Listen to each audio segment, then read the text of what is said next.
5ই September Dhaka থেকে চট্টগ্রামের পথে লং মার্চ।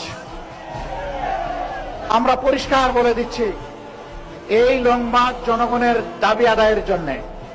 অতীতের কায়দায়, ফেসিবাদী কায়দায় আমাদের লং মার্চে যেন কোনো বাধা দেওয়া না হয়। যদি বাধা দেওয়া হয়, লং মার্চ দ্বিগুণ শক্তিতে তার গন্তব্যে পৌঁছে যাবে ইনশাআল্লাহ। সম্মানিত ভাইরা, 19 সেপ্টেম্বর ঢাকা থেকে আমরা রংপুর পৌঁছবো ইনশাআল্লাহ। রাস্তায় অনেকগুলা সভা হবে, জনগণের মনের কথা শুনবো, আমাদের কথাগুলা জনগণকে বলবো। এইভাবে বাংলাদেশের জনগণকে পরবর্তী বড় আন্দোলনের জন্য আমরা তৈরি করতে চাই ইনশাআল্লাহ। 10 অক্টোবর শনিবার ঢাকা থেকে খুলনা, খুলনা থেকে যশোর, কুষ্টিয়া হয়ে ইনশাআল্লাহ আবার আমরা ঢাকায় ফিরব। একই রং মার্চ। 24 অক্টোবর শনিবার ঢাকা থেকে সিলেটে রেলপথ যাত্রা হবে, মার্চ হবে। কেন রেলপথ? কেন সব জায়গায় সড়ক পথ, এখানে আবার রেলপথ কি জন্য? যেহেতু জামাতে ইসলামের আমিরের বাড়ি সিলেটের জন্য, তাই না? জি না, এটার জন্য না। সিলেটের রাস্তাতে এখন আর কোনো মানুষ চলাচলের কোনো ব্যবস্থা নেই। শত শত গাড়ি যখন সিলেটের পথে রওনা করবে, জনগণের চরম ভোগান্তি হবে। এইটা বিবেচনায় নিয়েই আমরা রেলপথটাকে বেছে নিয়েছি। তারপরে 14 নভেম্বর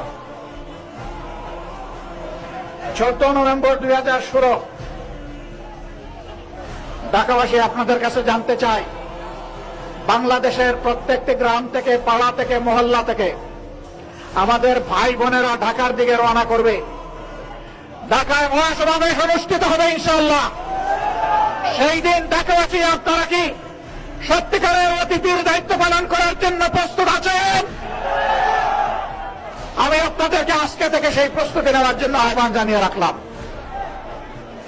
এখন আমাদের দাবিগুলা সচিবালয়ের কানে পৌঁছানোর জন্য, সংশ্লিষ্ট মন্ত্রীদের কানে পৌঁছানোর জন্য এখন আমাদের অবস্থান ধর্মঘট থেকে, কর্মসূচি থেকে সচিবালয়ের দিকে আমরা যাব। এই সচিবালয় কোনো দলের নয়। এই সচিবালয়ের প্রত্যেকটি ইট, বালু, পাথর, নুড়ি, মিস্ত্রির হাত, রড, সিমেন্ট সবগুলো এইগুলো এই দেশের জনগণের সম্পত্তি।